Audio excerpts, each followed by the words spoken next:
Welcome to the Football Coach's analysis of Euro 2020. We are looking to start our analysis with the tournament opener of Turkey v Italy. This saw one of the favourites, Italy, with a very young side, who have been unbeaten in qualification, conceding very few goals, take on Turkey, many people's favourites, to be a big surprise at the next World Cup, with a very young and exciting side. However, the game was very one-sided, with Italy winning 3-0, an own goal followed by Immobile and Insigne scoring late on, sealed 3 points for Italy. However, statistically speaking, Italy were dominant throughout the game. They saw 64% of possession, spending 33 minutes in possession of the ball. This was compared to just 19 minutes from Turkey. Within those 33 minutes, Italy were able to control 110 possessions of the ball.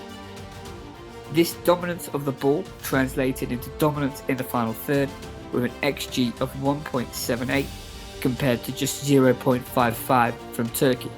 This showed dominance in the final third and dominance in possession of the ball. In the final third, Turkey were able to just create 4 shots on goal compared to 21 shots on goal from Italy. The average playing positions will also show how dominant Italy were in possession and out of possession. We can see here that Turkey have 10 players with average positions within their own half. If we compare this to Italy, we can see just 3 players with average positions within their own half. This shows where the game was played and how dominant Italy were in possession. When Turkey regained possession, they found it very difficult to come out of their own half. There are some key tactical points for us to look at. First is Italy's change in formation from in possession to out of possession. This is something that has become more common in football, with Italy taking a back 3 in possession and a back 4 out of possession. Italy's use of an offset double pivot, so 2 midfield players in front of the back 4, with 1 deeper and 1 high.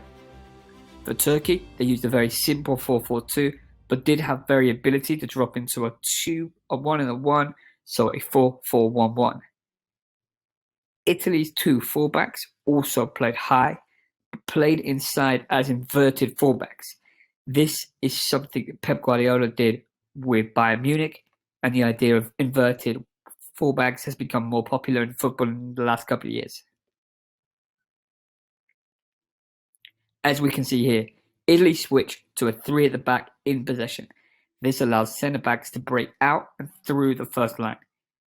For example, if the ball is played across to the left-hand side here, that centre-back is able to break out and penetrate the next line.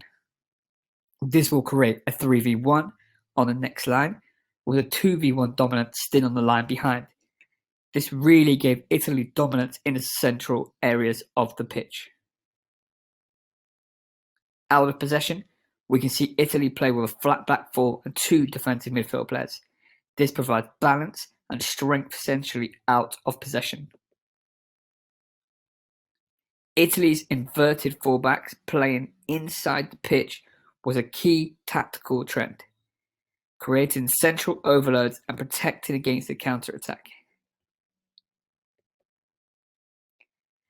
As we can see here, the use of inverted fullbacks strengthens the defensive shape out of possession. So not only did Italy use the inverted fullbacks to support their desire to play centrally, but it also prevented Turkey from breaking. As we can see, 3 central defenders plus 2 inverted wingbacks really made it hard for Italy to break. This is one of the reasons they only had 4 shots in the game. Here we show the offset double pivot. 3 at the back, 1 holding midfield player playing on the right-hand side of the 9, the other playing on the left-hand side of the 10. This is when Turkey played within a 4-4-1-1. Italy looked to dominate in central areas. They looked to play vertical passes through the lines. The vertical pass is probably the hardest pass other than the through ball. Turkey looked to show them outside, but the use of the offset screen allowed Turkey to fall into areas that allowed space in behind for Italy to play. This was backed up by statistics. 72% of Italy's attacks came from central areas. They had an expected goal of 1.28 from the central area and 0.22 and 0.27 from the wide areas.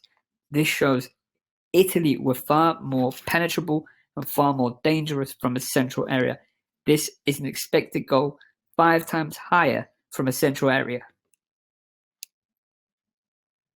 Italy were very purposeful once they reached the final third. They were very safe in possession in the first 2/3.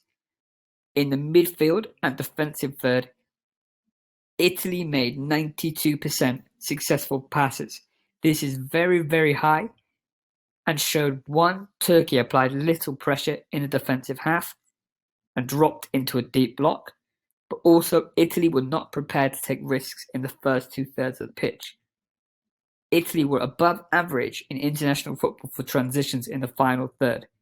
This showed once they got the ball into the final third, they were willing to look to play beyond and behind the opponent, risking the loss of possession. However, with inverted fullbacks preventing the counter-attack, once they gave away possession, it was very difficult for the opponent to break them down.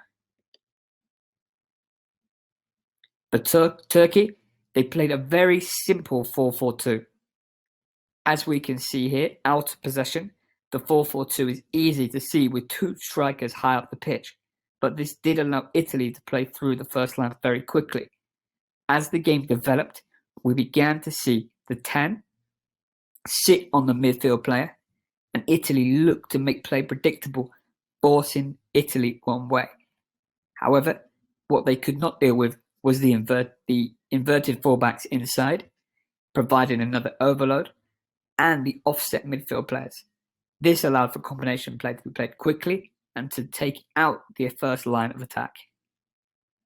I hope you've enjoyed our analysis, and we'll see you soon.